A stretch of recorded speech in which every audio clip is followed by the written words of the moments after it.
We've come to Handsworth Park to make this film. Maybe not where everything started, but it's kind of an odd place where I think for me it felt like, all these years of you're making painting and you look at painting, everyone's making painting about the British landscape and you think, well, where would you paint, or what do you want to, what do you want to talk about? And I think this seemed to be the place, it's ownership, a place where I've known and passed through. Yeah, so it's kind of become an important feature, for the work. I was born in Handsworth. My parents came here in the 60s. So I kind of grew up here, essentially. This was kind of my stomping ground.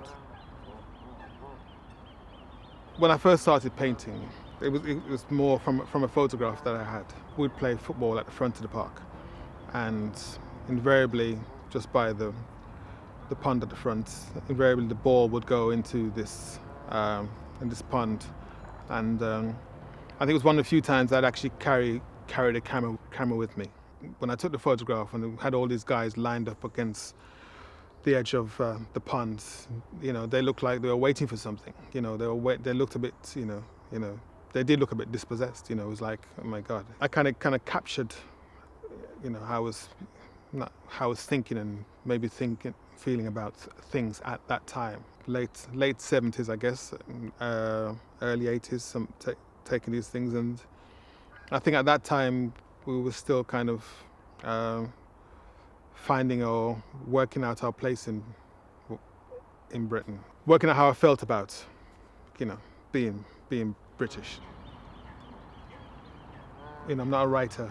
I felt as though painting was the way I could actually discuss things, question kind of the world around me. So it was my way of kind of looking at things. I do see a lot of my work as observation. I do play with color and form in a way, but I do also feel as though it's also what is in front of you when you take things apart. Yes, I'm constructing things, but I'm kind of putting things back together, as to what is actually happening in a way. The painting's based around Jamaica and Trinidad. The Marlene's paintings and the kind of Welcome series are all based on things you see around Jamaica, which is the security grill.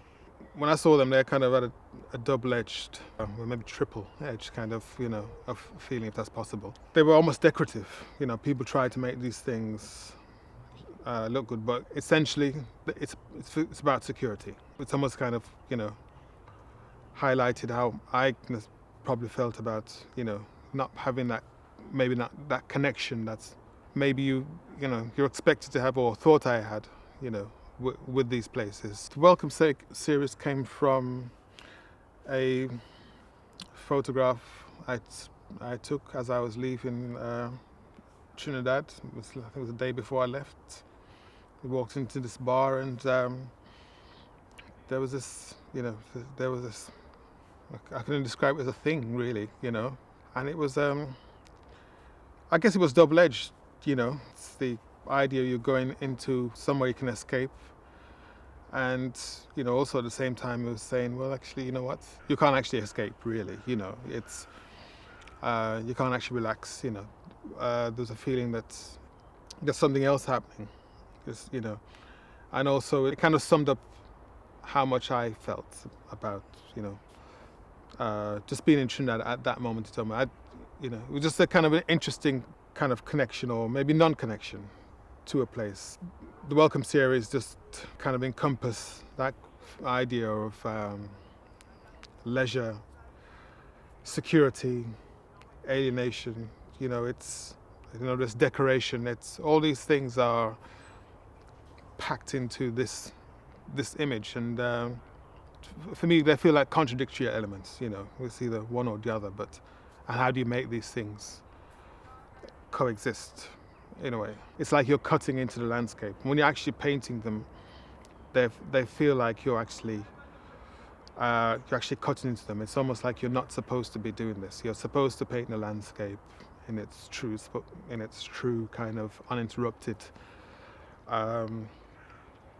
vision, But when you start to put these security grills in front of them, it almost feels like you're not supposed to be doing this. Again, it's that contradictory. Even when you're making them and you're painting them, you can't get over this sensation. And it's almost like you have to try and marry the two things together, even though maybe they exist, they're there. People look through these things all the time. So it's not an anti-landscape, it's almost like an interruption of the landscape in a way, or in a way, yeah.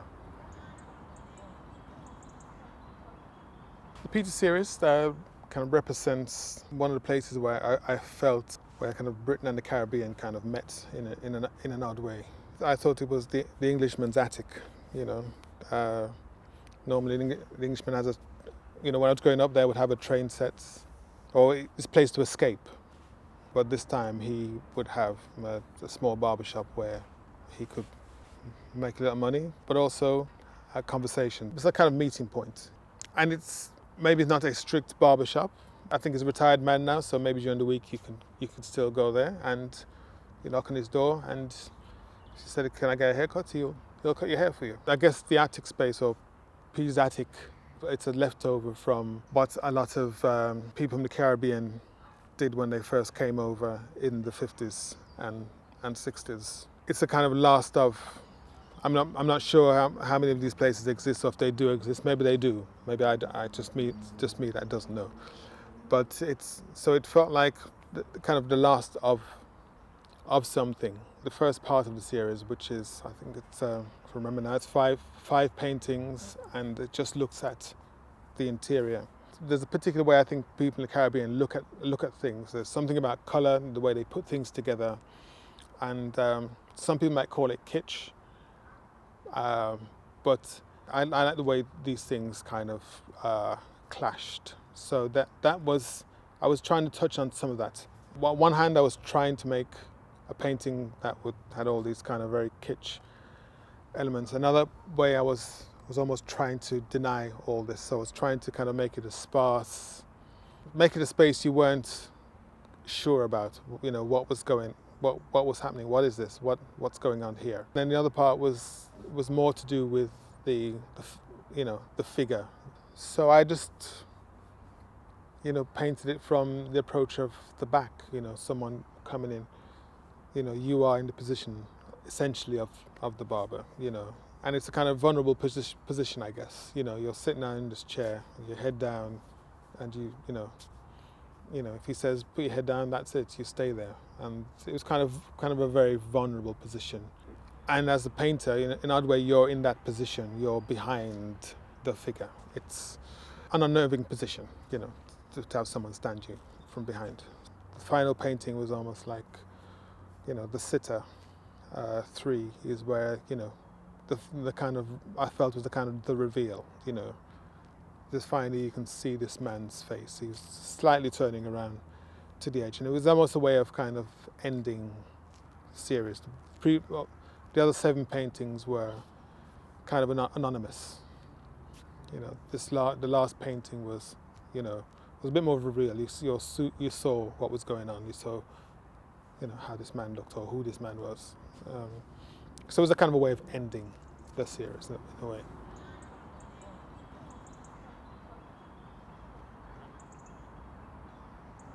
The new work now that I'm creating is, I suppose it's interesting because I do tend to go backwards and forwards. So within these new works there are, old themes. There's a painting of the lake here in Handsworth Park. In one extent, this island started to feel like was a kind of this other extension. You start to drift, and it becomes something bigger than what it is. It becomes you start to question,